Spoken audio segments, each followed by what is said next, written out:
Cesar de la Cruz with the Tolleson Mack podcast. This segment is brought to you by KV Farms. I'm here with Matt Zanacanella, Levi O'Keefe, and Oscar Duran. Thank you guys for coming over and spending some time with us. And we were just talking to Oscar a little while ago about the production of putting an event like this.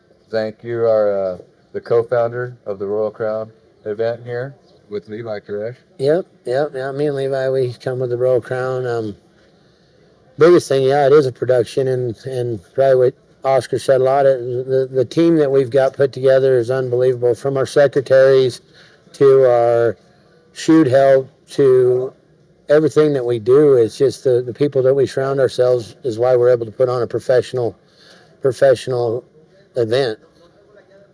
It's like I love it coming to these events right here. When we come rope a Royal Crown event, you're gonna rope dead fresh cattle a lot of times, and I feel like out of 4 runs, the judge gets to really see your horse work, and I think that's pretty important to put on a show. We were talking to Oscar about having Mexican cattle at these kind of events. That's quite an investment to have some of the best stock in the game come to your events. Talk to us a little bit. Well, the biggest thing is if you want to have the kind of cattle that we want to have at our events, you got to go buy them yourself. I mean, not very many guys out there have 500-600 head that they can put on a semi and come to an event. And it takes buying cattle all year round. I mean, we buy any cattle we can get our hands on. We buy them, and because we know we're going to need them at our events. So it's quite just the buying end of them is a big deal. Buying them and being able to bring that quality of stock to our events. I think it really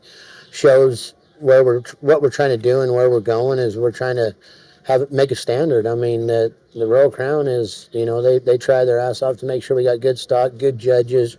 We have 4 judges now. That's an expense in itself. So trying to make the event fair for everyone. The cattle the same. We really try to even our stock out when the best we can. So every guy in the 6 and under had a steer that ran. I mean, it wasn't so and so. He drew really good. I mean, at the end of the day, he's going to dang sure draw one that runs. You might luck out and get you a loper here and there, but because we're only getting 1 and 2 runs on these cattle, after this event's over, we'll have 4 or 5 runs is it. Right. Levi, I appreciate you coming on as well. To do a production like this, you have to help break in cattle a little bit, and we talked about it a little bit earlier. How many steers did you get to bring? How many head do you have here? You got 400 head here? Yeah, we almost have 400, 385 head here, I think. And for us to put together this many steers, I would say we bought around 650 to 700 steers to come up with the even set for this event. And I think that the number of steers is what helps us the most. Like in our jackpots, for example, even the futurity, I think it's really good that no steer gets run twice in a futurity, for example. So when we run the 6 and under heading, everybody runs a new one the whole time. Nobody gets to know the cattle. I think it evens out fairness-wise across the board. And then, like, breaking in the steers, you like to get them broke in at least a couple weeks before this event, right? We're a month. Yeah, we went a month. We did a month ago. We went to Las Cruces for a week, and we tried to take our time, do it right. We dangled them a couple times. We run them around the head horse, sorted off anything that wasn't going to make it right from the start. So hopefully everything that shows up here is ropeable. Right. I seen the cut pin. It don't look like it's a very big pin. So every steer that's come to this event looks like it's strong and ready to go. Yep. Oscar, we talked to Oscar a little bit. So you guys went to Oscar's place to break in these steers, and to have a to have a facility to be able to break in this many steers, good ground, all that stuff. And how many people does it require to break in this many steers, Oscar? Well, how many people did you show up? We had 4 people with the shoot helping with the shoots, and then we had great friends, Chad Turner, Riley Cruchit, Chandler Comfort,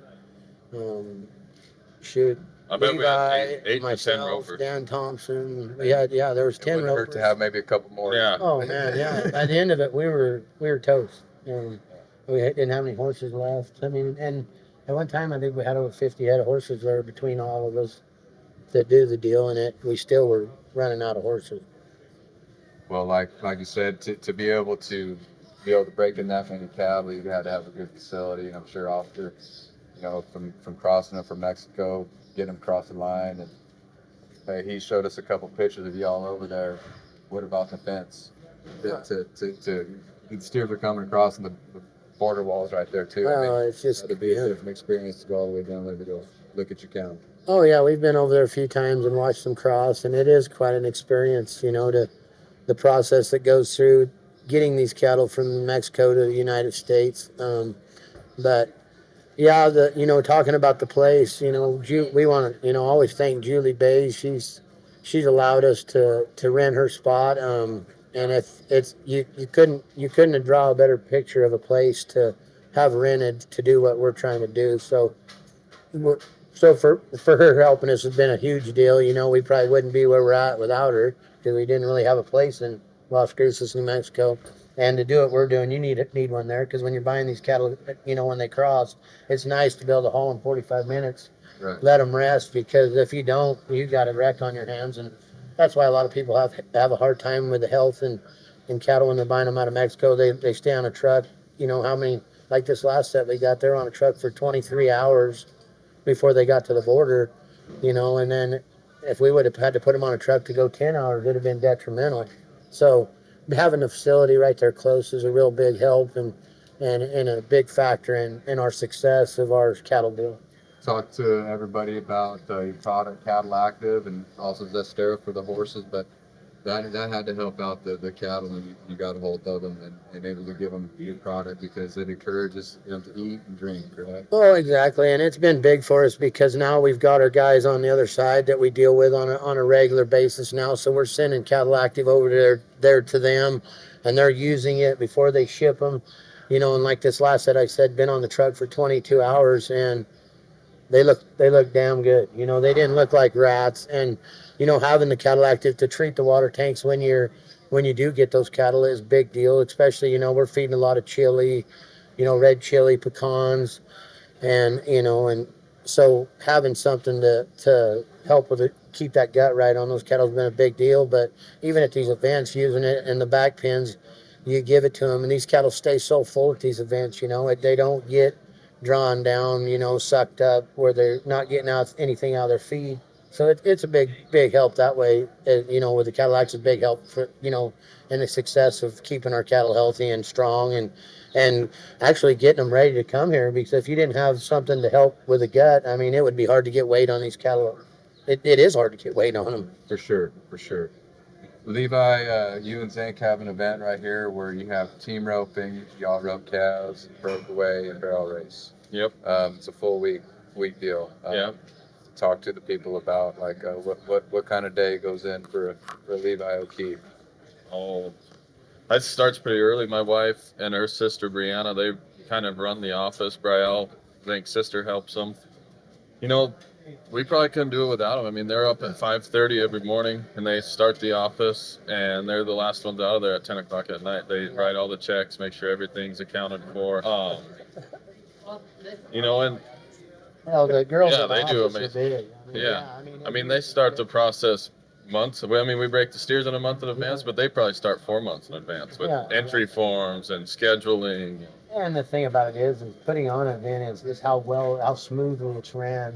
We can have some glitches in the office, but those three girls, they can fall in a pile of shit and come out smelling like a rose because they figured it out. Yeah. And if it was me and Levi, it'd be, oh shit, let's get a pad and paper and write her down. Yeah. And they get through it and get the computer system fixed. And yeah, without them, it'd be a wreck. Yeah, they're amazing. If their computer ever goes down, they know how to fix it. I mean, they'll fix in 10 minutes and we move on. And there's a lot of moving parts at this fraternity. You got 4 scribes that have computers that are putting in the scores, and it goes up to the other computer and it tallies it upstairs. So, sometimes we'll have glitches with the internet. That holds us up. And there's things that happen because there's a lot of moving parts to the factoring the scores and getting it all ready for the main computer to tally. Yeah, Brianna, she runs charge all the scribes. She runs the main computer upstairs, and she makes sure all the scores come in.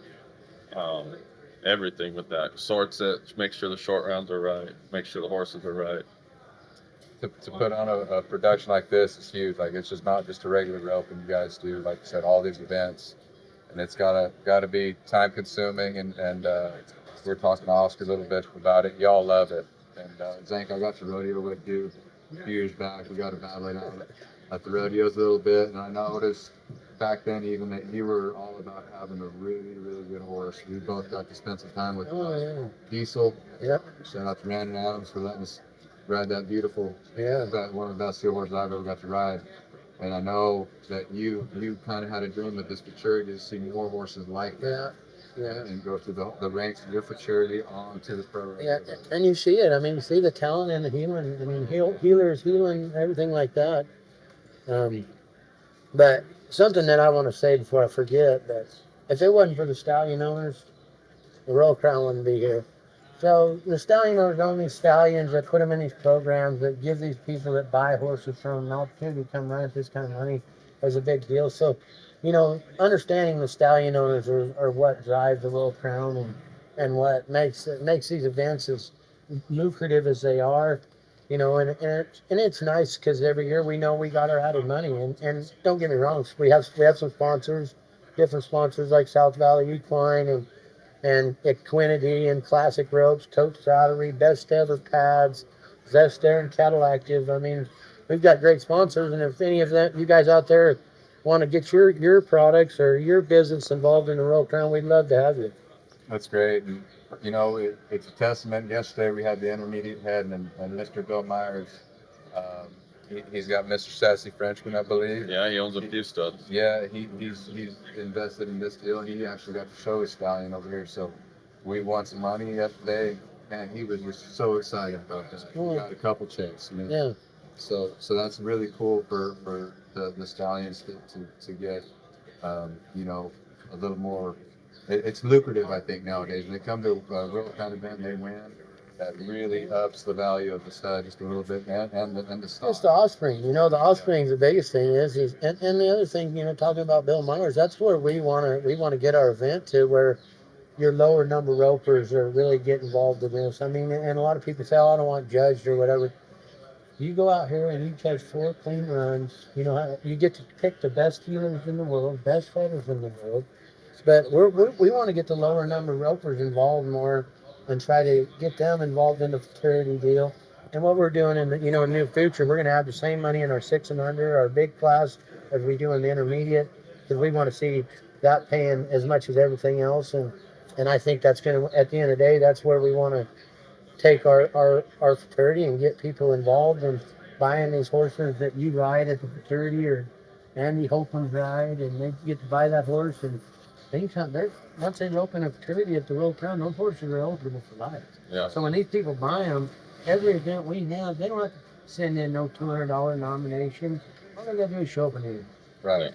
I really appreciate that, Hank. And, you know, this kind of event's going to change the game, and I'm looking to the future. You got an event in Canada, right?